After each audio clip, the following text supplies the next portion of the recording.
I'd never seen a sky that colour. Yellowy, black, greeny, purple. It was uncanny.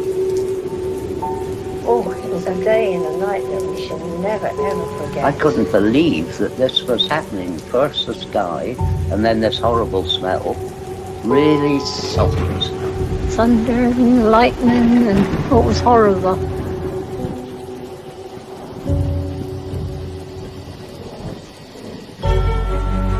We're in very great danger from the pollution that's coming down over us.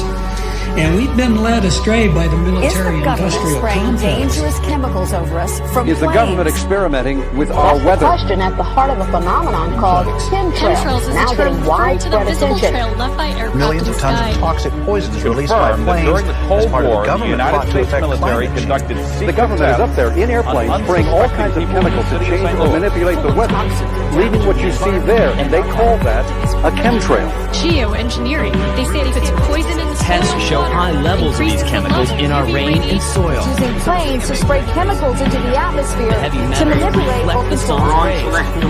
And that's why health department records show a sharp increase in barium and aluminum in California's water supply. We shall propose further cooperative efforts between all the nations in weather prediction and eventually in weather control. The Army's need to know more and more about weather that surrounds this planet is a vital part of the expanded research program of atomic weapons. We all talk about the weather. The Army is doing something about the weather.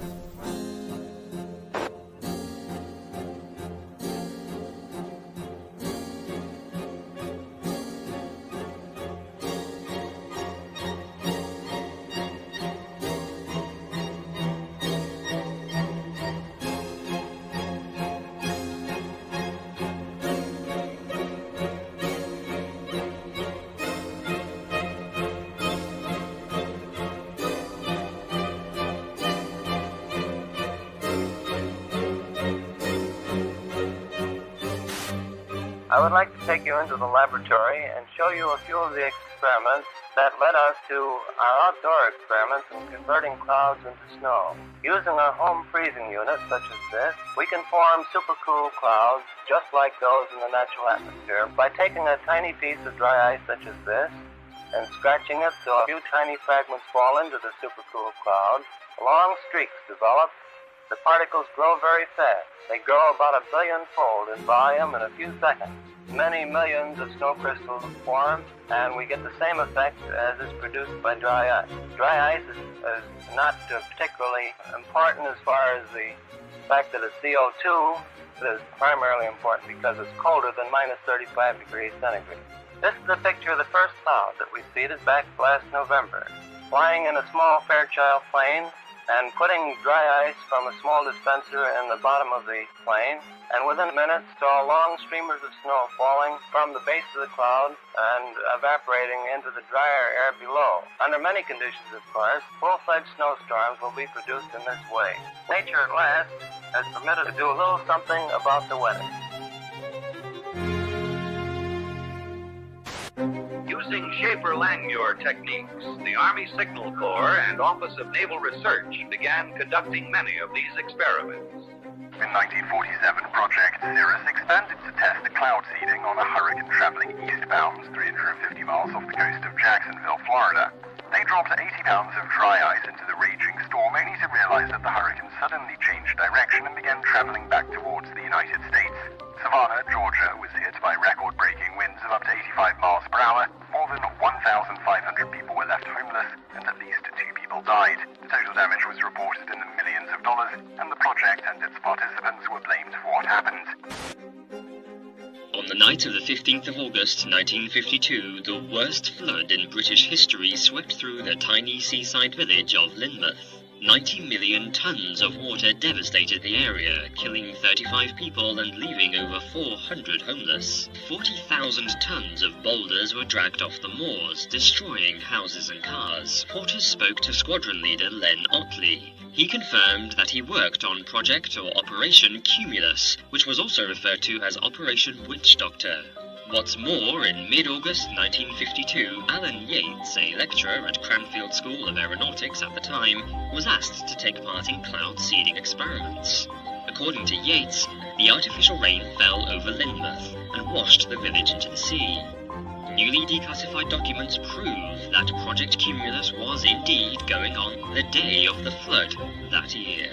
Project Skyfire, a U.S. forestry research operation concerned with the study of lightning in all of its manifestations. Project Skyfire is aimed at lightning fires in western Florida. In detail, the manner in which your work involves you in the dispersion of clouds, which happen to have some effect on, or rather bring about thunderstorms or what have you. Could you tell our audience something about that type of work? Laurie, we're conducting experiments in cloud seeding aimed at determining whether or not weather modification techniques might possibly prevent lightning fires. We carry this work on by seeding clouds with silver iodide nuclei. We disperse silver iodide from specially developed generators located either on the ground or on aircraft. Our experience has been that we can do the best job through aircraft seeding. Again, man looks to his own efforts to increase the flow of water. Since the 1946 experiments of Dr. Vincent Schaefer, we have known that some clouds can be modified through seeding to yield additional precipitation. In 1961, Congress directed the Bureau of Reclamation to begin a long-range study of cloud seeding with the aim of eventually augmenting the nation's supply of water. The program, called Project Skywater, continues at many sites throughout the United States. Eventually, if the research program proves successful, the methods learned will become part of our nation's integrated water resources program. In 1962, during the Vietnam War, American forces responded with Operation Ranch Hand. Over the next 9 years, spraying an area about the size of Massachusetts with defoliants, the most notorious being Agent Orange. Large swaths of Vietnam were left barren. Enough food to feed 600,000 people for a year has been destroyed. Despite this sudden devastation, U.S. officials said the spraying created no lasting harm.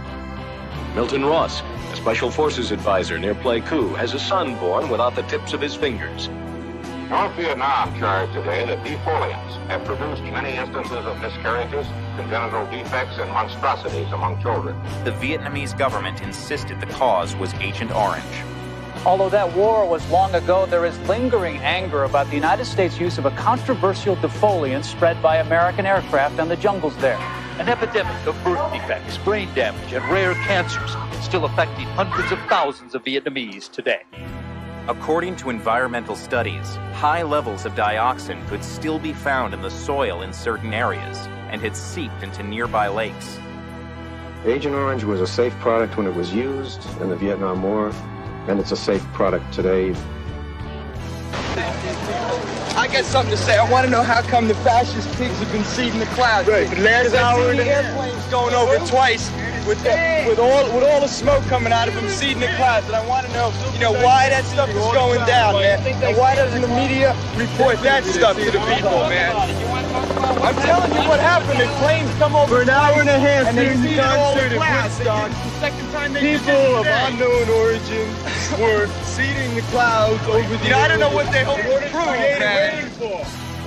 Project Storm Fury assembled a team of highly trained scientists and technicians to fly into mature hurricanes.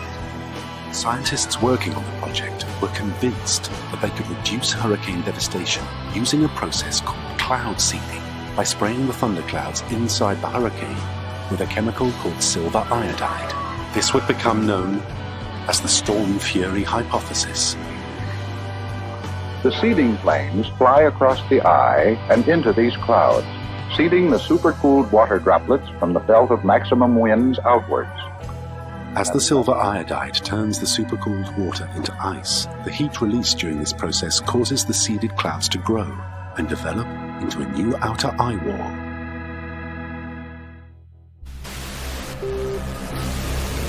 At that time, the United States Army were in Vietnam.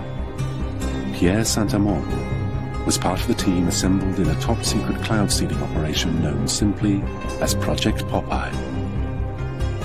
In May 1967, as monsoon clouds developed over the Ho Chi Minh Trail, Armand and his team put their new weapon to the test. We ejected the material so that it fell into the growing part of the cloud, and it rained very heavily out of it, and everybody was convinced with that one experiment that we had done enough. Project Popeye had opened the door to a new and dangerous type of warfare. Some said, if you control the weather, you can control the world. Military planners imagined loading the clouds with radiological, biological, or chemical agents and having them rain on demand. They could attack your enemy using the weather, but deny ever doing so. Allegations were made that cloud seeding had not only made jungle paths impassable, it had also killed thousands of innocent people. But this didn't stop governments from continuing to explore ways of modifying the weather, sometimes for highly questionable purposes. And that message calls for new frontiers, new visions. It calls for us taking the steps now that will make us no longer second in space and in science. It lays the predicate and the foundation for the development of a weather satellite that will permit man to determine the world's cloud layer and ultimately to control the weather, and he who controls the weather will control the world. It lays the steps that's necessary to provide a nuclear rocket that will produce benefits that are so unlimited that I couldn't tell you about them if I had all that. July 1976. Strange, unexplained blackouts in worldwide communications plague the globe and are covertly transmitting extremely low-frequency waves, otherwise known as ELF waves. It's called the Russian woodpecker because it was essentially that sort of clicking, pecking sound. In 1982, a report by Pentagon researcher L. Ponte alleges the Russian woodpecker signal is actually creating layers of artificial ionization in the upper atmosphere, which means it could have been bending the jet stream and altering global wind patterns. There's been a lot of research in military labs over what you can do with putting radio waves into the atmosphere. Some of the research indicates that one can move the jet stream around and thus induce weather conditions. It's no coincidence that the United States began building its own mysterious array of antennas. HAARP is the High Frequency Active Auroral Research Project, originally a joint effort of the Air Force and Navy in cooperation with a number of academic institutions. Of 180 antennas, approximately 72 feet tall, linked together to function as one giant steerable antenna. Steerable because it can aim millions of watts of ELF waves into one tiny patch of the atmosphere. HAARP is one of several ELF wave transmitters located all over the globe. Working in tandem, these transmitters alter the weather anywhere in the world, potentially changing the jet stream's course entirely. The intense energy being beamed into the sky by HAARP sends pulses of ELF waves into the ionosphere. The waves get reflected back down and pass through the earth and ocean. But HAARP's startling potential doesn't end there. It's linked to a strange phenomena occurring in our skies. On clear days, you can often see long white lines being traced high in the sky. They are contrails of jet aircraft, actually long, slender clouds. Weathermen are finding them especially fascinating because a theory is being developed that those long white lines may be changing our weather for the better. Details from Roger O'Neill.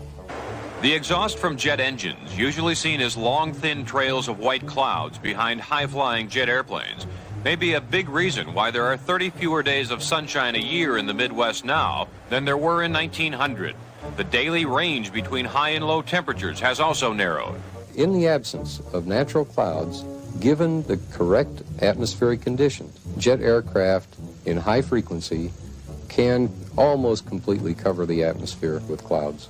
No one is trying to make clouds now using jet engines, but this study suggests that jet travel is inadvertently making our days more cloudy. And someday, weather researchers may be able to use jets on purpose to change our weather. Roger O'Neill, NBC News, Champaign, Illinois. And finally, a federal report today predicted possible catastrophic warming of the Earth by the 1990s with the strong climate change. Hurricane Gloria is moving on the East Coast tonight like a monster out of a science fiction film. 3,000 homes went underwater, and of those, almost 900 were destroyed. From 1987 through 1992, California experienced the most severe drought in the state's history. According to NOAA, an anomaly occurs in the jet stream. The winds appear to change direction, blowing east to west instead of west to east, indicating the jet stream coming into the west is suddenly much weaker than normal, causing a drought. By 1995, the jet stream returns to normal. Here there were huge problems with flooding, intersections and parking lots underwater, homes threatened, people trapped in the river that you see out here behind me, forcing those dramatic rescues. This U.S. Air Force report graphically outlines the military's desire to exploit and manipulate the weather for the purposes of war by the year 2025. According to one of the most harrowing lines in this report, quote, "Weather modification is a force multiplier with tremendous power that could be exploited across the full spectrum of war-fighting environments."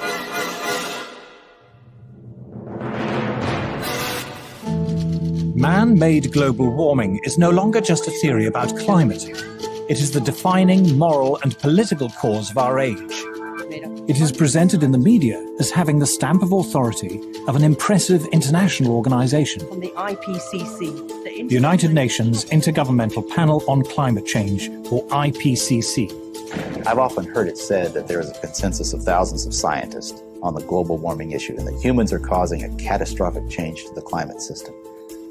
Well, I am one scientist, and there are many that simply think that is not true. the final conclusions are politically driven. This claim that the IPCC is the world's top 1,500 or 2,500 scientists, you look at the bibliographies of the people and it's simply not true. There are quite a number of non-scientists. And to build the number up to 2,500, they have to start taking reviewers and government people and so on, anyone who ever came close to them. And none of them are asked to agree. Many of them disagree. Those people who are specialists but don't agree with the polemic and resign, and there have been a number that I know of, they are simply put on the author list and become part of this 2,500 of the world's top scientists. People have decided you have to convince other people that since no scientist disagrees, you shouldn't disagree either.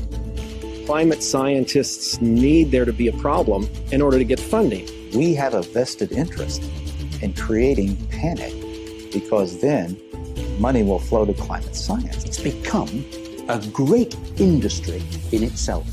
And if the whole global warming farrago collapsed, there'd be an awful lot of people out of jobs and looking for work.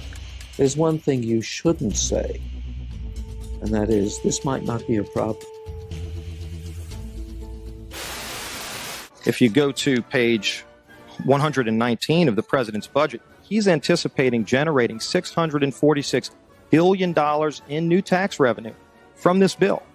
So clearly the president expects this bill to generate $646 billion in new taxes that even his own budget director has said would be passed on to consumers. So you must have been listening to our testimony that we've had for the last few days with dozens of experts that have come in who have given completely different views. Well, I would encourage you to go back and look at the testimony this committee's heard. We're talking about that can export millions of jobs out of our economy, out of our country, and testimony's been given just to those numbers. And so we're talking about a serious consequence that there would be on this country. The carbon would be emitted, but it would be emitted in China and India, and the jobs would go to China and India.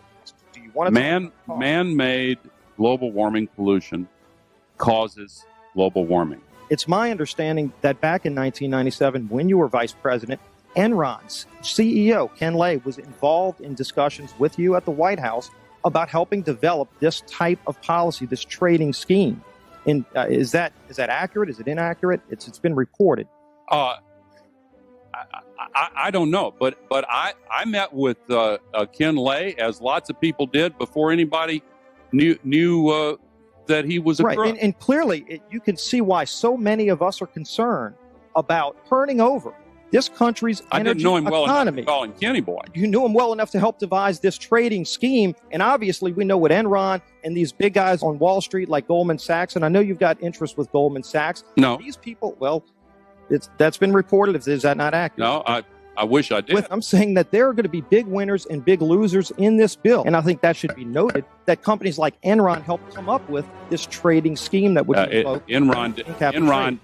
I don't know if this is true or not, that some scientists are trying to figure out a way to block the sun to try to slow down global warming.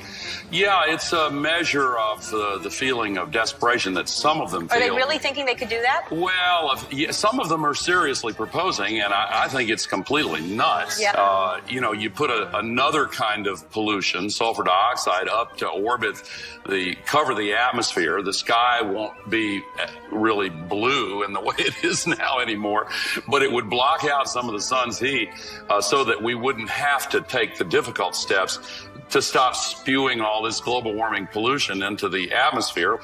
And of course, there are a lot of problems with what they're proposing. You could actually spray sulfuric acid in the stratosphere 20 kilometers over our head and use that to stop the planet warming up in a kind of ugly tech fix. You can spray something into the atmosphere to change. Spray pollution into the atmosphere to stop it warming. How do you do this? You'd start with a fleet of modified business jets and say 20,000 tons of sulfuric acid into the stratosphere every year, and each year you have to put a little more, and this doesn't, in the long run, mean that you can forget about cutting emissions. We will need to rein in emissions. We'll get to it eventually. But in the meantime, we're shrouding the Earth in sulfuric acid. So people are terrified about talking about this because they're scared that it will prevent us cutting emissions. Right, and also that it's sulfuric acid. We put 50 million tons of sulfuric acid in the air now as pollution, and it kills 1 million people a year worldwide. Okay, but it'll be better if we put more in. We're talking about 1% of that. 1% more, we're just killing 10,000 more people. You can do math. What happens to the sulfuric acid after it's sprayed? Does it just stay up there? No, it rains down,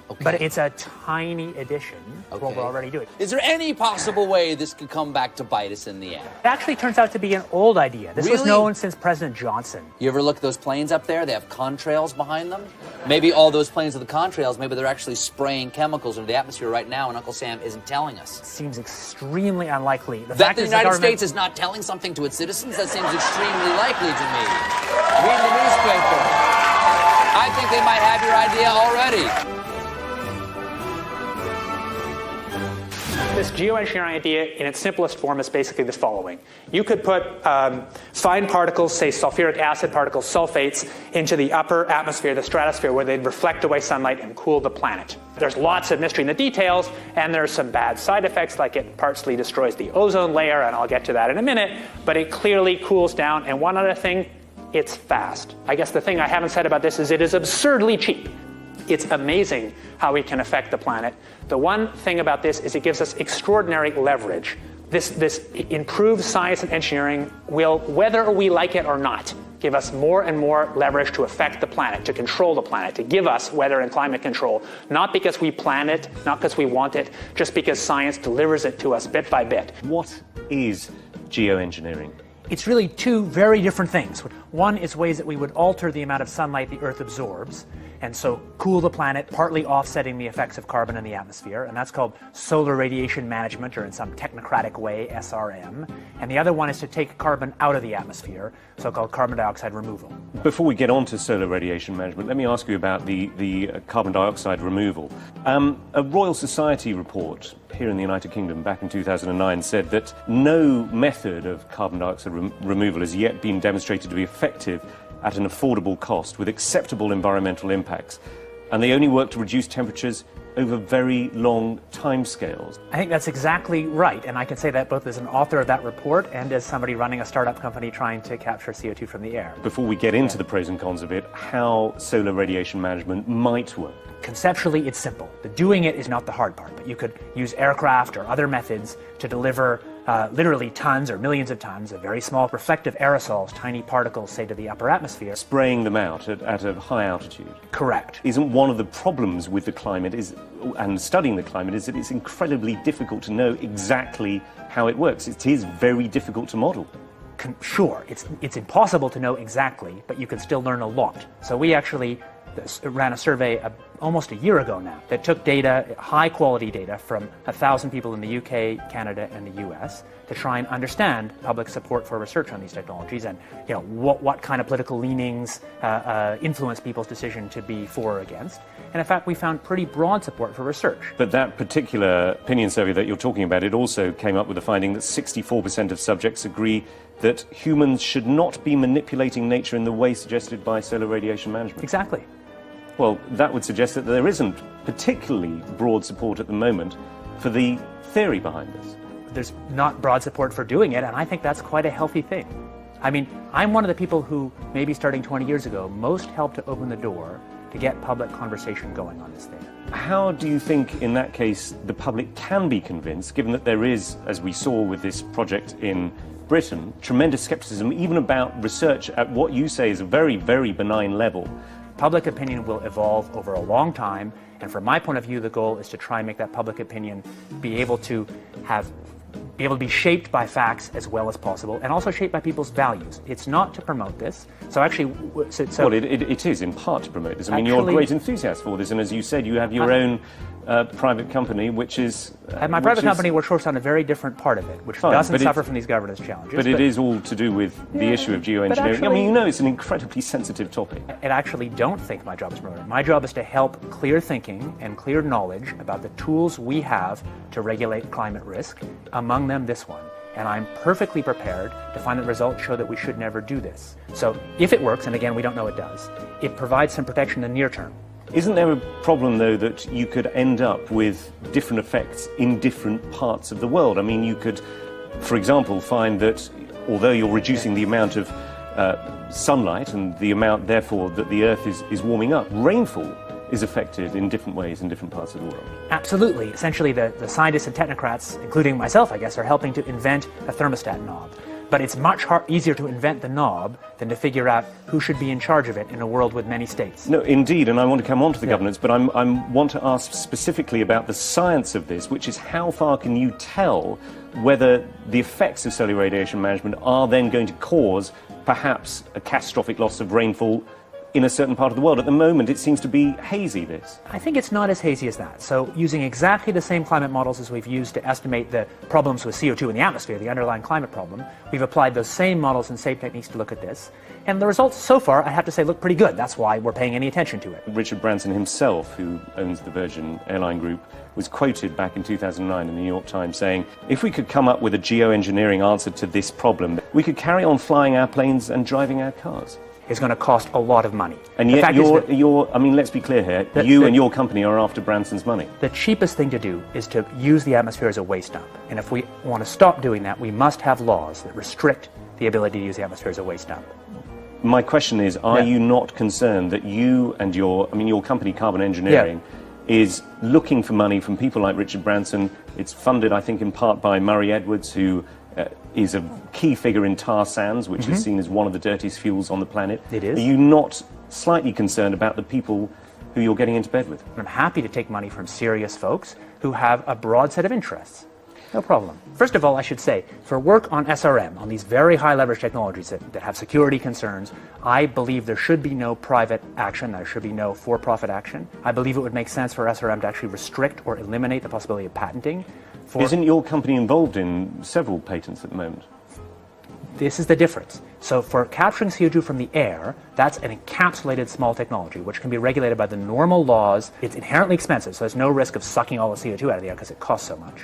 Any technology you have that removes CO2 will have local risks, maybe unacceptable risks, but those risks can be managed by the normal local risk management we have. So I think that I'm happy to see private action on cutting emissions by making solar power or electric vehicles or capture from air. I'm not happy to see public action on technologies with this huge leverage, like putting particles in the stratosphere.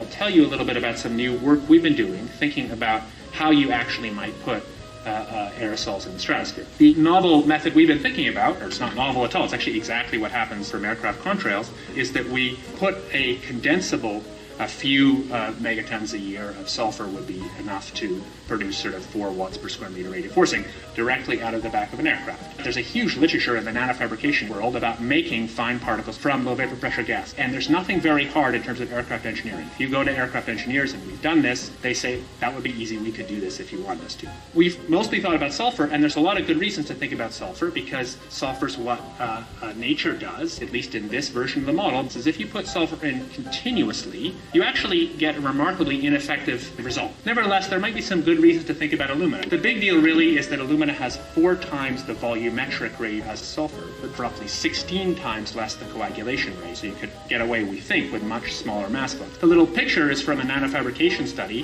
which shows you can make high-quality alumina particles just by spraying alumina vapor out, which oxidizes. So it certainly seems pretty cost-effective and easy to do this with aircraft that are not very different from conventional aircraft. High-class business jets like the Gulfstream have wing designs that are very efficient. So with slightly different engine choices, they can easily deliver large weights up to sort of 20 kilometers or a little higher. And you could do that by either building new versions of these aircraft or even re-engineering existing aircraft. We have engineering firms that can do it. So you go to an engineering firm and you want this done. They don't say this is hard or unusual. They say, okay, yes, we could do it.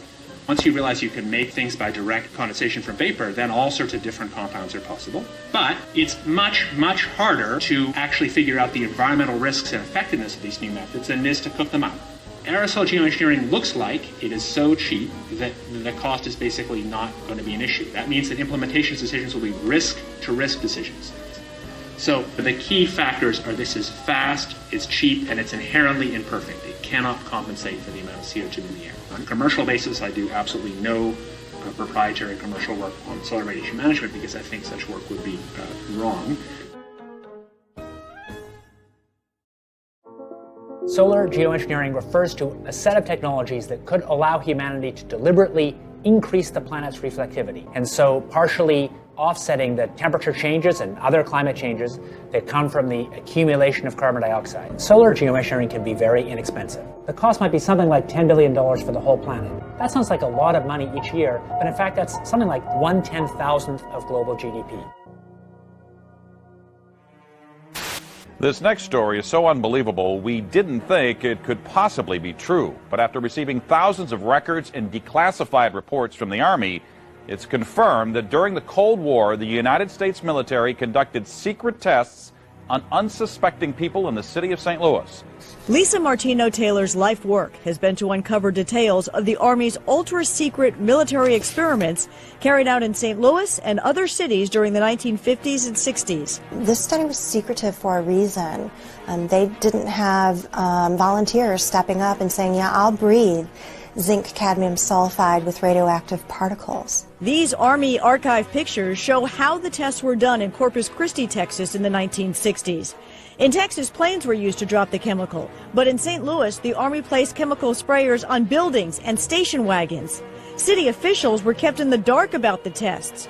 The Cold War cover story was that the Army was testing smoke screens to protect cities from a Russian attack. Clearly, they went to great lengths to deceive people. By making hundreds of Freedom of Information Act requests, she uncovered once classified documents that confirmed the spraying of zinc cadmium sulfide. The greatest concentration of this compound was sprayed near the Pruitt-Igoe housing complex just south of downtown St. Louis. It was home to 10,000 low-income people, and an estimated 70% were under the age of 12. Martino-Taylor claims they all unknowingly inhaled this compound morning, noon, and night, so the government could measure its effects on their lungs. So this is in violation of all medical ethics, all international codes, and the military's own policy at that time. And Venezuelan leader Hugo Chavez has once again accused the United States of playing God. This time it's Haiti's disastrous earthquake that he thinks the U.S. was behind. Spanish newspaper ABC quotes Chavez as saying that the U.S. Navy launched a weapon capable of inducing a powerful earthquake off the shore of Haiti. He adds that this time it was only a drill, and the final target is destroying and taking over Iran. A wild accusation from Iranian President Mahmoud Ahmadinejad. He says Western countries are causing drought in certain parts of the world, including Iran. He says they're using high-tech equipment to drain raindrops from clouds. He basically says European countries are stealing rain from Iran for their own use.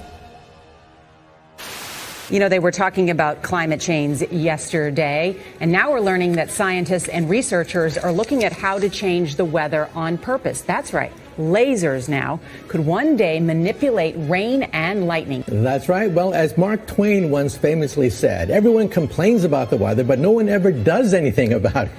Well, instead of doing a rain dance, we physicists are firing trillion-watt lasers into the sky to actually precipitate rain clouds and actually bring down lightning bolts. When you have water vapor and you have dust particles or ice crystals, you can precipitate rain. It condenses around the seeds. These seeds can also be created by laser beams. By firing trillion-watt lasers, you rip apart the electrons, creating what are called ions, bringing down rain and even lightning. Well, I remember reading the stories that China had used this during the Olympics, that the USSR had used this after Chernobyl to create rain clouds. I mean, did those really work then? We have some of these capabilities now? Inconclusive. Even in the 60s, the CIA used this to bring down monsoons during the Vietnam War. Governments have been playing with this thing. Alleged to. Alleged to, right. Yeah. Now, we realize that for decades now, these governments have been alleged to have experimented with weather control, but nothing conclusive.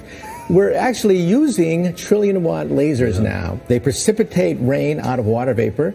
Sure enough, you can actually bring down electricity down the beam. The bad news is, if it's a clear blue sky, it's not going to do anything at all, because it only takes water vapor that's already in the air and condenses it.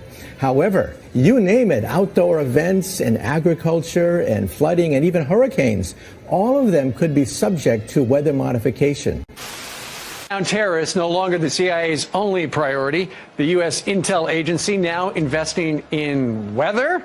Well, they're looking into something called climate engineering or geoengineering, which is a way to manipulate the climate to mitigate the effects of global warming. And they think that maybe this might pose a national security threat in the form of exacerbating water shortages or causing more regional instability in places like Darfur or in India-Pakistan region, in the Kashmir region. So they want to find ways of mitigating climate change, and they're investigating, are there possible ways of doing that? Scientists have been researching this have been thinking about this for quite some time. There are two general ways of engineering the climate. One is called solar radiation management, which is putting particles into the atmosphere. So like if you think of a volcano explodes and it releases particles and that cools down the planet. So that's one way. You can put a balloon up in the atmosphere and spray particles. And then another way would be to possibly bring down carbon dioxide out of the atmosphere in a process called carbon capture and storage. They're basically funding research by the National Academy of Sciences. Okay, so the CIA is not trying to control the weather. We've tried that before and it doesn't really work, but they're trying to impact climate change. They want to have a lot of tools in the arsenal in case climate change is as bad as some scientists believe it is. They want to have a way of mitigating it. You told one of our producers at this point it's pretty doubtful this is a viable terror threat right now. I don't see I don't see the CIA. Yeah, I don't think that it's going to be an immediate threat. It's definitely something that's going to be a long-term, decades down the line sort of thing. Well, there you go. Another example is the array of technologies, often referred to collectively as geoengineering. One that has gained my personal attention is stratospheric aerosol injection, or SAI, a method of seeding the stratosphere with particles that can help reflect the sun's heat in much the same way that volcanic eruptions do. An SAI program could limit global temperature increases, reducing some risks associated with higher temperatures and providing the world economy additional time to transition from fossil fuels. This process is also relatively inexpensive, The National Research Council estimates that a fully deployed SAI program would cost about $10 billion yearly. Now, I could go on and on and on and on about the things that fascinate me, but rather than talk about them, I thought I'd stop here. Thank you, Senator. The Air Force has gotten great value out of HAARP in the past. We took over from the Navy and managed it and actually did a number of experiment campaigns up there and have finished our work that we're interested in doing up there. We've moving on to other ways of managing the ionosphere, which the HAARP was really designed to do, was to inject energy into the ionosphere and be able to actually control it. But that work has been completed. The Air Force has maintained the site for other government agencies to use for several years now. And with DARPA completing their project, that's our last government customer that we have in the site. We have put out a call for other agencies that had interest in managing the site or taking it over, and including going out to academia.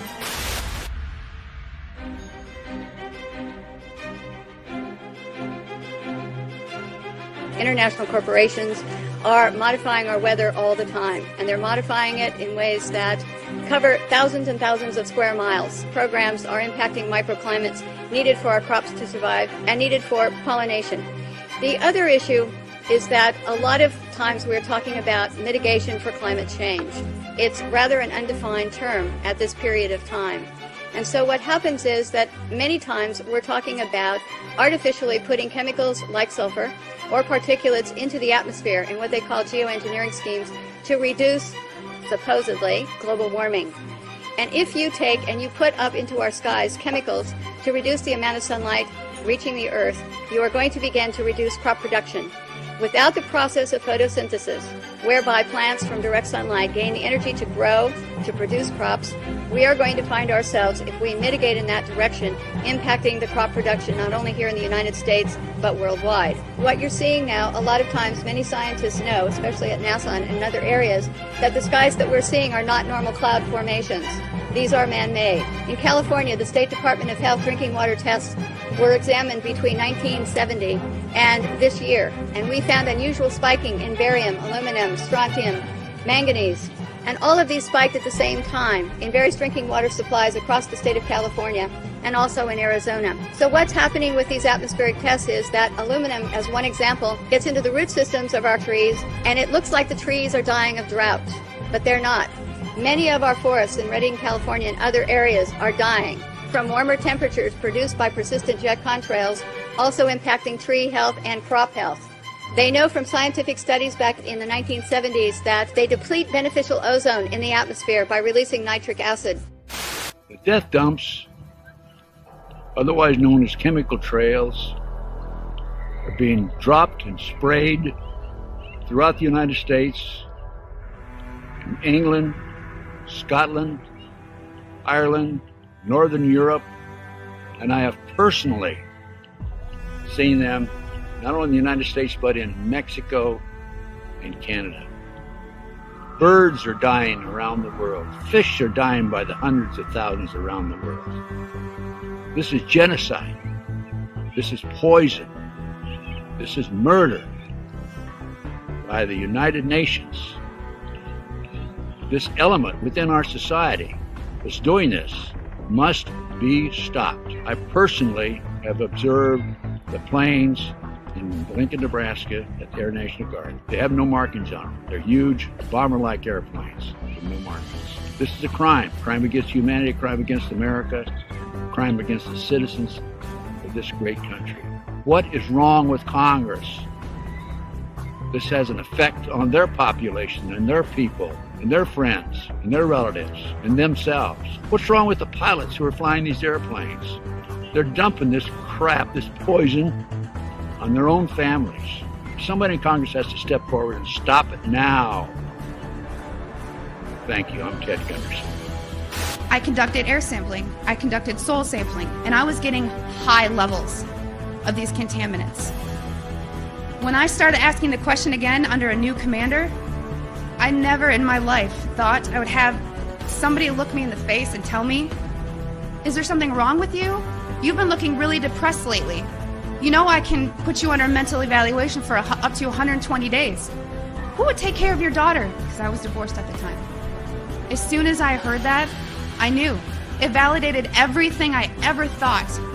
And I thought, I've spent 9 years of my life trying to protect human health, and here we are, violating law after law after law. Just sitting here, instead of protecting the people, we are poisoning the people. And you ask yourself, if this is true and we are spraying the people, where are the pilots? Where are the people? I don't know if you pay attention, but look at Snowden. Look at Manning. People don't come forward because these supposed Whistleblower Act protections that you have are not enforced, they're not supported, and they really don't exist. Geoengineering is occurring, it's been occurring, it is not new, and your tax dollars are funding this. So it is unethical every day for all the other people that are out there that work in preventive health, or even physicians that aren't speaking about this. They need to. The biggest hurdle that we have is disinformation sites. I never say them, but I'm going to today, so that you know if anyone ever gives these to you as a reference to debunk you, it's Metabunk and Contrail Science. Those are two websites that are ran by a government shill named Mick West. He is a computer gaming programmer who tries to tell you about persistent contrails. So somebody who isn't even credentialed in chemistry or physics or ecology, none of that, is trying to tell you that you're crazy. You have to understand that I have met people who used to be purposeful disinformation trolls, as we call them. These people are paid to get you on board to believe a website or an article. So I just want everyone to know and understand that of all things, of all the freedoms that we are losing, geoengineering is the #1 issue that we are facing. Because you can have guns and money and you can have everything. If you don't have food and water and you are dying of respiratory or neurological illnesses, what does it matter? So you've heard about vaccines and you'll hear, about smart meters and you'll hear about other issues. These are all systemic effects. We are getting overexposed to toxins.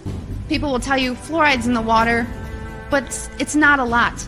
It is a lot because you're getting it everywhere in your food, water that you drink, and you're getting it in your vaccines. Our bodies cannot metabolize these toxins. There's the debate. Is it a condensation trail or a chemical trail, something with an additive in it? And I couldn't fight the chemical trail issue for a long time. Give me a reason, give me a motive. And so I started time-lapsing the sky. And there was this one day where I saw a series of planes go by, but one trail persisted and the others didn't.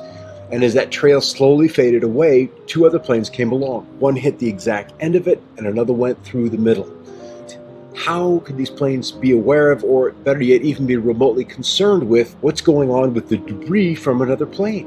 And as I time-lapsed the sky more and more and more, and at higher and higher resolution as the technology improved, it was a godsend, because you could see even the little planes were part of the bigger program. So they had to be at a precise place at an exact time to reveal a disturbance in a trail that may have only been in the sky 10 seconds. It went beyond correlation. And we're dealing with a massive, massive ballet in the sky. Yeah. We've got a program that is loose on the planet and is this guise of climate change, but it is this program we're seeing at work. As I became more aware of technologies, I looked at these clouds, at these patterns with different eyes, with a different understanding. And what I've learned is that these chemtrails help the technology align these patterns, align these vibrational structures which direct our weather today. When I found out about this first, I couldn't believe that I had never seen it before, because I'm from County Wexford, which is known as the sunny southeast in Ireland, and we have always boasted the highest sunshine hours in the country, and we are also underneath one of the busiest air corridors in the world. When I started to find out about chemtrails, I started to look up, and I realized that, yeah, these trails do linger all day, and they go horizon to horizon, and you look to your old photographs and you don't see these kind of trails. So I suppose when the penny dropped was when I saw what in the world are they spraying. That's really when this whole thing kind of made sense to me, because it was explained in a documentary. People knew what they were talking about, and this made a lot of sense. This is a government program to control the weather, and if you think about it, if you want to dominate and control the planet, this is the ultimate weapon to do that. So the Irish media now are normalising weaponised air as a reality that we must get used to. They are blaming car emissions and coal pollution, but there's no mention of the elephant in the room, the hundreds of millions of tons of substances being sprayed into our atmosphere every year, like aluminium oxide, which David Keith and other geoengineering proponents are proposing spraying into our skies. They will never admit these programs are going on, but we know they are going on because 2004, the Civil Aviation Authority in the UK conducted an investigation into cabin air quality, and one of the peak materials found was aluminium. So what the hell is aluminium doing floating around up at cruising altitude? So now Monsanto miraculously have an aluminium-resistant seed that can grow in aluminium-contaminated soil. Why would they have such a thing unless they knew of a problem that was down the line or already happening? Last year in 2015, a study came out of Keele University in the UK, and bees were found to have had massive high quantities of aluminium in their brains. This is a big problem. We need bees to keep the food chain sustained and to keep it alive. And now Monsanto have recently bought a bee research company called Biologics in 2012. And they have genetically modified a bee that can only pollinate Monsanto crops. And also, this bee is resistant to all pesticides. So why would they want to design such a Frankenstein creation unless they knew of a problem that already existed or a problem that was in the pipeline? Dementia now is the biggest killer in women in the UK.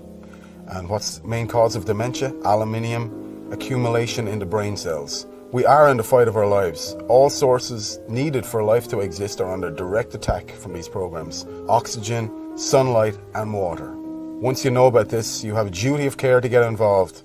As a caretaker of this planet, we must all come together to stop these programs because we can do it. Once you find out this is going on, you understand that the air you breathe is being compromised. Things don't get any worse than that. You're standing at the end of the plank. What else do? You got to take action. Otherwise, you are condoning what's going on. Silence is compliance. So we got to speak out. We spend a lot of time outside looking up at the sky, and not a lot of people do that anymore.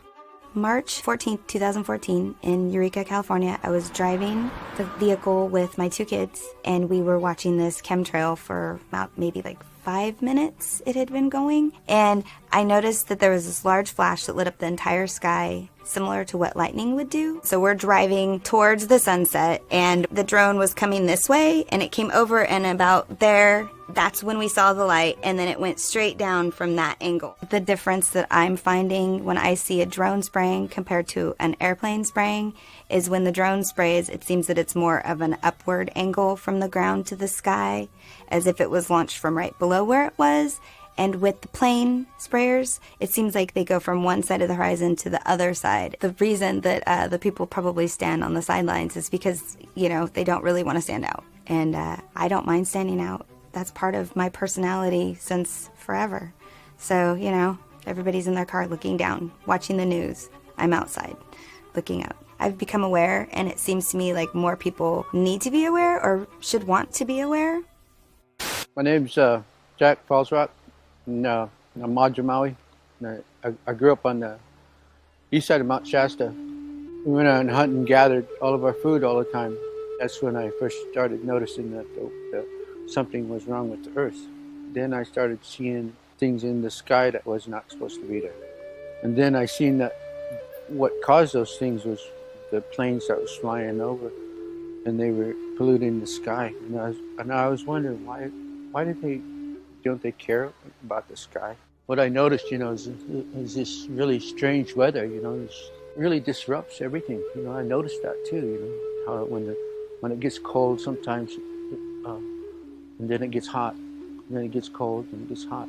You know, it disrupts this environment here, you know. I mean, anybody that understands when they grow things, you know, they know that the weather can't change like that. You don't have to be a scientist to understand that. And when you disrupt that, when you keep putting these clouds in between the earth and the moon, you're going to disrupt the whole world. You're going to disrupt man, you're going to disrupt all these animals. That's why it's not good to change the weather. The weather's how it's supposed to be. It's like what they're spraying over there with the mosquitoes. They say those things so they can scare people, so they can continue doing that. And that's all they do is scare these people, so they can, oh, we gotta do this, we gotta do this. And there's nothing to be afraid of. Yeah, everything was created beautiful. Are you not happy? You know, go some other earth. Go over there. You know, get on your plane and go somewhere else. You know. They stopped spraying the chemicals. we can heal. We will heal ourselves just like the earth will heal. If they stop the chemicals before it's too late. And people really begin to understand, really, really understand. I know that people accept the sky the way it is now because they're so used to it. And it's really sad. We should stop using all the chemicals that we use and trying to control the things that we shouldn't even control. Quit using the chemicals. Quit using the chemicals in the sky. You're going to wake up one morning and you can't breathe, then what are you going to do? We have freedom of information in both British Columbia and Canada. So I first inquired from the province because I was relatively close to the people there, so I thought I could probably find out more from it than I might from Canada. However, I did get a quick response from the province saying basically they knew nothing about it and they couldn't help me. It took a long time for me to get a response from the federal government. I requested the information through the Freedom of Information legislation in about 2013, I think it was. And it was 2014 in March when I finally got a response. I got 47 pages, of which 10 were blanked out completely, and 6 or 8 had comments, this information cannot be provided for you under section whatever of the Freedom of Information Act. So I didn't get all the information. There's a lot out there that they haven't told us, but they told me enough that it basically confirmed for me and for all of those that the report was provided to that yes, it was happening. And I think there needs to be more an awareness among the people. The more we talk about chemtrails, what's happening, we're being rained upon with aluminum, barium, strontium, all of that, and the effects, of course, we're feeling here as well. It's recognizing the report from the federal government of Canada that this will affect geoengineering, as they call it, chemtrails, solar radiation, whatever you want to call it, will affect climate. It's reflecting back the sunlight, but it also recommends or recognizes in the report that it's going to have different effects in different places. The moment governments admit that this is happening because of what it is they're doing, there's a liability, there's a responsibility,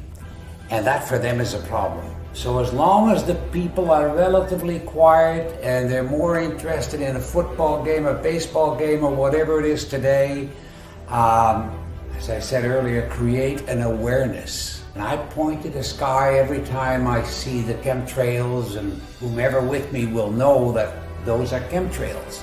If I'm not doing it, my wife will certainly do it. Lillian points it out every time to everyone, and that needs to happen. I guess for the most part, the populace still thinks that governments can't do that to us. It's impossible that it's happening. Mm-hmm. If the government came out, or the bureaucracy or whatever came out and said, we're very involved in genetically modified foods, or we're creating chemtrails, which means that you're being rained upon with aluminum or whatever, that would probably not go over too well. That would be politically very unpopular. You would have an outcry, you would have a protest, you would have a mini revolution. So they're going to try and keep it down as much as possible. You're not going to see a whole lot of politicians or bureaucrats jumping on it. The pressure is going to have to continue on. There's got to be a lot of it. It obviously, the result will be enormous public awareness. Once aware, they're going to fight it. They're going to be on our side. We're going to be together on the issue. That's important. I first got into chemtrails when I had some solar panels fitted onto my roof, and I noticed on the days that the sun was out, it was great, 4 kilowatts, happy days. And then I noticed some days you go down to 1 or 2 kilowatts when actually the weather forecast sun. I'd never taken much interest in the weather until I was earning money out of it. And then when you find out you've earned only a fifth of what you should have earned according to the weather forecast, then something wasn't quite right. And I'd never heard the word before, chemtrails. And then when I went and looked it up on YouTube, I couldn't believe that somebody would actually spray the sky with lines deliberately. And yet, as the weeks went by, I found out absolutely it's true and they were doing it. And it was costing me money. There's other subjects that have come along in the meantime when I thought, is there anything that could be done to stop this? And having found other subjects, people like Wilhelm Reich's name was coming up, and even later Tesla. Wilhelm Reich, very, very clever person in as much that he realised there's an energy in life that's very, very powerful and important and is related to good health. And after many years of investigation, he found out there were some fantastic properties to this, and he called it orgon, which is related to ether. Other people came along, people like Trevor Constable, who looked at generating and changing the weather with certain pieces of equipment. And this isn't the use of chemicals, this is actually the use of equipment which reacts with ether, and it's perfectly 100% natural. Wilhelm Reich actually found out there was amazing cures with ether, and one of them was cancer. He actually cured the people that the hospitals discarded and put them on the scrap heap basically and says, we can't cure you. And Wilhelm Reich virtually cured every single one of them. He understood what ether was about. And how he found out about the cancer is that when you change the frequencies of DNA, the DNA loses all its instructions. And that means that the DNA grows distorted and it can't grow the way that it should grow. In other words, if it's part of your skin or it's supposed to be part of your kidney, it grows into a deformed piece of the body that shouldn't even be there. But by correcting the frequency, the DNA goes back to grow how it should do. And that's one of the amazing things he was working on. Tesla proved beyond any shadow of a doubt that he can actually tap into the energy which is already there. And what I mean by that is when you have two opposing potentials, you can tap in the difference between the two potentials, and that's your energy that you're actually creating. Now, Tesla said something that I thought was very interesting. I only found this out recently. He talked about ether, and he made this statement that ether controls magnetism, electricity, and all energy. Now, to actually come out and say that, he must have had some basis as to why. We know that Tesla based all his works on facts and many, many experiments. And of course, we use many of Tesla's technology today, both in electricity, magnetism, etc. And so we're in a position now where we're looking at equipment that Wilhelm Reich manufactured and made.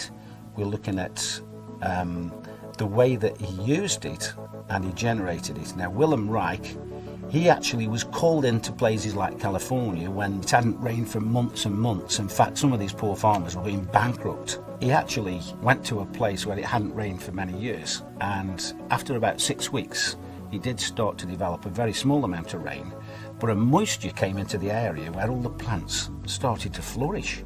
According to what his daughter said, that area continued to flourish for another 50 years. The other thing that Wilhelm Reich noticed is the texture of the rocks changed from being crumbly to having some body back to it again.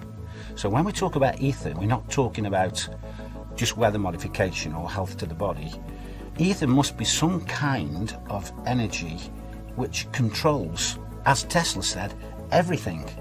It's like the link that ties and controls everything together, whether it's energy, magnetism, or electricity. I would love to be able to use ether to bin 1, 2, 3, 4, 5,000 square miles of chemtrailing. That would be fantastic. Before they use it for all the other agendas. And if we could do that, happy days. Because that's what a lot of people are looking forward to. A day where all this crap is not in their control anymore. And I believe if we could master this, ether will do exactly that.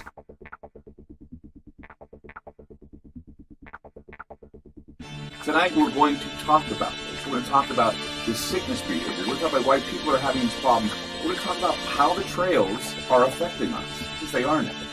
There's no doubt. Even the EPA said so. They just made mention of it about, a couple months ago, actually, last summer. They admitted it. The EPA said it's affecting you. 888-673-3700. That's 888-673-3700. I'm Craig Lewis. You're listening to Ground Zero, and we'll be back. In the United Kingdom, they just published their mortality statistics for 2016. And you'd expect, okay, what's top 3? Cancer, heart attack, stroke. Always has been. Number 1, dementia. Number 1. Which of course includes Alzheimer's, which is caused by aluminum. They found carbon nanotubes in Parisian lungs. in Turin, half of the children had severe DNA damage from nanoparticulates. And there's a study that came out recently showing how nanoparticles interfere with the nuts and bolts of the internal workings of your cells and cause rheumatoid arthritis, which is just one of the very many autoimmune diseases we're all coming down with. We don't need any more evidence. We need to get this out into the public consciousness and say, oh, hell no. I wanted to let you know that there was a study that was released back in the summer of 2016, the Environmental Protection Agency. They declared that emissions from jet engines endanger the health of human beings and the environment. They pointed out they were investigating the possibility that lingering contrails, this is what they called them, lingering contrails contribute to dangerous heat waves, more powerful storms, lengthening of fire seasons, and other dangerous consequences. Well, there's a new study about air pollution that's revealing that, once again, the particulate, the aluminum and barium that we talk about in the trails, is creating dementia. For older women, breathing air that is heavily polluted by metals and other sources of fine particulates nearly doubles the likelihood of developing dementia, and the cognitive effects of air pollution are dramatically more pronounced in women who carry a genetic variant known as APOE, that's APOE-E4, which puts them at higher risk for developing Alzheimer's disease. There are so many things going on, and it's because these nanoparticles are disrupting the workings of our cells. Our bodies attack ourselves, and it goes nuts. But just concentrating on what's being sprayed is only half the story. The electromagnetic aspect of this is devastating. The Russians were using the woodpecker program back in the 80s. They could change it right here. Yeah, because it's very long wavelength. It travels a very long distance. And it's such simple technology. Our body's resonant frequency is 5 hertz. All you have to do is just point that at someone, and it's, yeah. If you pick someone up and shake them at 5 times a second, they'll fall apart. There's so much research on the cognitive, physiological, and other effects of electromagnetic radiation on our bodies and our minds. And, put a burrito in the microwave, it does something. You'll often find you just be going about along with your day, and then suddenly, bam, you're extremely tired, you just have to sleep. And you'll find a lot of people at the same time will have those things. You'll have people getting similar, muscle spasms in different parts of the body all over the place. I mean, it's full spectrum warfare. I mean, the electromagnetic, the spraying, all these sort of things. In Scotland, last year, between 2014 and 2015, the death rate from respiratory failure went up 14% in 1 year. That's statistically significant. I mean, why aren't they asking, why, is this massive jump? Italy's death rate overall went up 11%.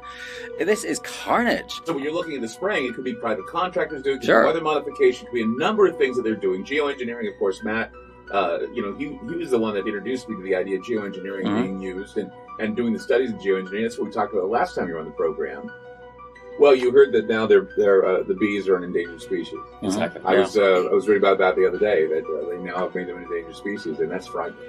Because before we had what do they call that, hive colony collapse disorder? Yeah, colony collapse disorder. They said the colony collapse disorder could be because of Roundup, Monsanto. You name off all these things. But think about this: the bees are dying of the same type of problems that we're having, and that is dehydration, not getting enough water, not having enough water in our bodies, having diseases that are creating this sick behavior that we're having, and the bees get it too. Even people who have good night's sleep are not feeling it.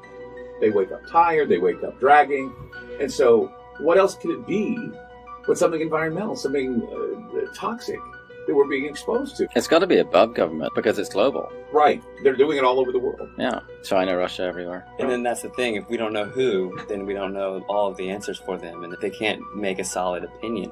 One of my biggest frustrations is the line, they wouldn't do that to us. I've heard that too. Why would they do that to us? Because they have families too. And I tell them, well, I have a genetic disorder that makes me prone to cancer. And why? Because they were testing nuclear weapons in the West Deserts of Nevada, St. George, Cedar City area in Utah. My family was subjected to that radiation, which caused some DNA problems, and it got passed down to me. And your son. Yeah, and my son. They did that because they felt that was more important than the lives of people. Spend a few bucks, get your rainwater analysis, you can get your hair analyzed, and I have footage of these sprayers, and they show up on flight radar. I don't know any airline that does not spray. They aren't told, oh, by the way, turn this switch when you get to a certain point. It's all done centrally. There's plenty of patents where the substance actually gets injected into the exhaust. I mean, there's a US Navy patent called the powder contrail generator. There's so much freaking evidence. It's insane. Technocracy, this crackpot idea dreamed up in the 1930s. They wanted to replace the economic system with an energy-based thing. But like if you have a gold-based economy, you know how much a loaf of bread is worth and compared to the amount of gold there is. But with energy, you have to know how much energy is being stored, transferred, whatever, at all times. Hence, smart meters, smart every freaking thing. Reject it. The official line on this whole thing is, oh, we're all going to die from global warming, and we might just have to spray sulfates into the sky to reduce global warming. David Keith, Ken Calderon, and Alan Roebuck are the three main guys who go out to do this stuff. They'll only talk about sulfates. But their own papers say, actually, sulfates don't work. They stick together, they fall out of the sky. Instead, you got to use nanoparticulate aluminum, barium, strontium, magnetite, and so on. And this character, David's research, according to US Code 50, Section 1520A, I think, it's legal to spray chemical and biological warfare on a civilian population as long as you call it research. So it's banned as warfare, but you can do it in your own populations. So I think all the spraying is generally done by people's own militaries. What they're doing is they're establishing a geoengineering governance regime. It's a self-proclaimed regime. They asked for papers to identify things like, should we even involve the UN? Should we take into consideration human health impacts?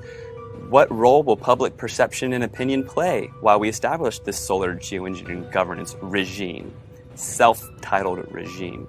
So Patrick and I, we independently submitted papers. I hired a PhD. My paper delved into the human rights aspect, that we have the right to environmental decision-making participation. Both of our papers were, of course, rejected. It is their plan to do full-scale deployment. They claim that all of the research that we've been seeing, these grid patterns, are research. They're admitting to it. The chemtrails, the geoengineering, the solar radiation management, okay, and now you can even look up the Solar Radiation Management Governance Initiative, SRMGI. Okay, it's an initiative to govern their solar radiation management, which is chemtrails, which is geoengineering. So these people are meeting, 24 scientists behind closed doors, to develop the plan for the regime to take hold to go full-scale deployment. Some days don't have chemtrails, right? Some days are clear. And really, the more clear days you get in a row, the more likelihood it is that you're going to get a grid pattern coming up. But this irregular pattern of appearance where you not only have no lines in the sky, but you also don't have the air traffic. Okay, listeners, feel free to look up at your sky, look at that air traffic, see those days where there's nothing going on. And this irregularity in the appearance it's the clue, it's the first clue for the newbies. Chemtrails are also called solar geoengineering, it's also called solar radiation management, it's also called stratospheric aerosol injections. Okay, and what they like to do is they like to confuse us with the terminology. It's all one thing, right? It's all chemtrails, it's all geoengineering, it's all solar radiation management, stratospheric aerosol injections, whatever word you want to give it, it's all treason. It's very, very obvious that chemtrail does not behave like an actual cloud formation. It forms out and fades into a milky haze, all right? Irregular pattern of appearance, the number of trails seen simultaneously at a given time. When you're sitting out there and it's a normal day and then all of a sudden a dozen planes show up and grid the sky, whereas you've seen 3 planes all day, something is going on there. That's it. It's that simple. How come all of a sudden all the planes show up at once and zigzag the sky? We got broken trails, all right? Things are going on where they're mixing chemicals in the sky. They're using the atmosphere as a laboratory. That is a quote from NASA. Using the atmosphere as a laboratory. Okay, the exhaust is often coming where the engines are not. Okay, this wakes the people up. In 1983, we had 50 companies, right? 90% of the media. 1983, 50 companies encapsulated the 90% of the media. Now it's been consolidated down to 6 companies. Those 6 companies are owned by just a couple families. Everything is controlled. They hand a script to the entire nation. And your local broadcaster is reading something that was planned to build your mental construct to control the way you think about everything. A child's happiness is priceless, especially on a birthday. A child's happiness is priceless, especially on a birthday. A child's happiness is priceless, especially on a birthday. A child's happiness is priceless, especially on a birthday. Well, child's happiness is priceless, right? Especially on a birthday. A child's happiness is priceless, especially on a birthday. A child's happiness is priceless, especially on a birthday. And child's happiness is priceless, especially on a birthday. Civil society actors that, quote, manifest the will of the public. They call these astroturf because almost everything has been co-opted. They contemplated how they were going to convince us that we need solar geoengineering to block out the sun. They say society is lousy at strategy, but we are not. A few suggested that to shift the conversation in productive ways, geoengineering will be characterized publicly as a terrible choice. We'll start the conversation by introducing them this problem, and we'll tell them that it's a horrible idea. Problem, reaction, solution. So here they come out immediately. Geoengineering, a horrible idea. Geoengineering climate fixes could harm billions. During this short time frame, Forbes magazine, Washington Post, chemtrails are not real, showing a picture of chemtrails. So if you're new to this, you're being educated by your trusted news sources, okay? And they're telling you there's nothing to see up there, don't worry. But wait in 6 months, they're gonna tell you they've got a cure for global warming, and it's identical to what they have proven to you does not exist. Geoengineers to spray sun-reflecting chemicals from a balloon. They think that we're so dumb that we see the lines coming out of the planes, we see these rare halos going around the sun, and then all they have to say in the newspaper is, well, we're gonna use balloons, don't worry. Geoengineering gets green light from federal scientists, 2017. March 25th, we've got new clouds for you, 12 of them. 12 new clouds? And how does this correspond to this entire agenda push? And the name for these vapor trails, Homo mutatus, which literally means man-made. The World Meteorological Organization has decided to add 11 new cloud classifications. That's to their international cloud atlas, and this is a big deal because it is the first time they've added anything in 30 years. Forget being on cloud 9, we are on cloud 12 because that's how many new types of clouds have been added to this historic update coming from meteorologists. I'm a little biased, right? Exciting stuff, guys. All right, so the new types include the Volatus or roll cloud, which has been designated as a whole new species. You can see it gets its name from this long horizontal tube-like shape. Next one up, we have the cavum, or the hole punch cloud. This big circular gap is sometimes caused by aircraft taking off and landing. Very easy to see, right? Makes sense there. And we also have the spiritus. These are gorgeous. It's actually my favorite. It's kind of looking like it waves while you're underwater. I mean, these are actually beautiful. I mean, check these out. And then finally, we also have the big surfer waves of the Fluctus cloud. So beautiful, right? There's just a sample of the new additions that we have. Meteorologists, sky watchers, daydreamers, we're all geeking out, guys. The meteorologists are all part of that same program. They're all getting handed a script and they're told to read it and they have no choice. And already it's time for governance, okay?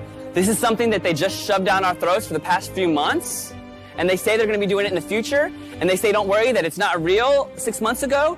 Now they're already talking about how are they gonna govern it. They're pushing this agenda full speed ahead. They're already talking about how to govern something that we're still slowly waking up to, that they're going to be doing it to us publicly. This very small group of globalists claim that they have the exclusive rights to saving us and that we don't get it and they do. This is all of our skies. This is all of our air. This is our children's future. Everybody is involved here, all right? There was a time when people got pissed and they did something about it and they made things change, okay? They know that they can program you through social media, okay, and we can't let that happen. It's up to us to carry this information forward. It's up to us to be the change. And if we don't do it, we're not going to have any sun. Thank you.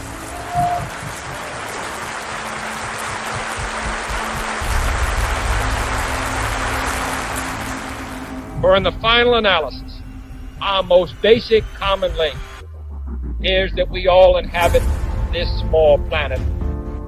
We all breathe the same air. We all cherish our children's futures. And we are all mortal. geoengineering, chemtrails, forced vaccinations, population control, weather modification, war games. We have not given consent. You cannot spray the atmosphere with toxic chemicals and expect no ramifications.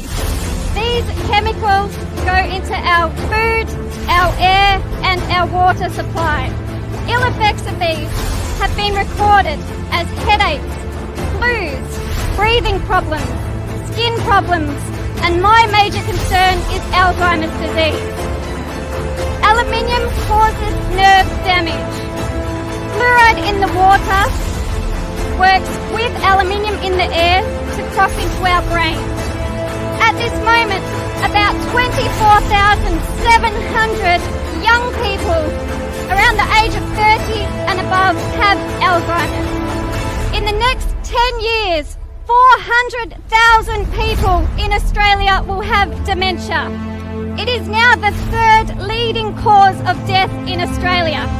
About 10 years ago, I did a degree in environmental management. It's concerning to me that in that short time, we were brainwashed to believe in population control, that our Earth could not sustain itself if we didn't intervene. The Earth has enough resources for everyone. We need to change our thinking, but also change our actions.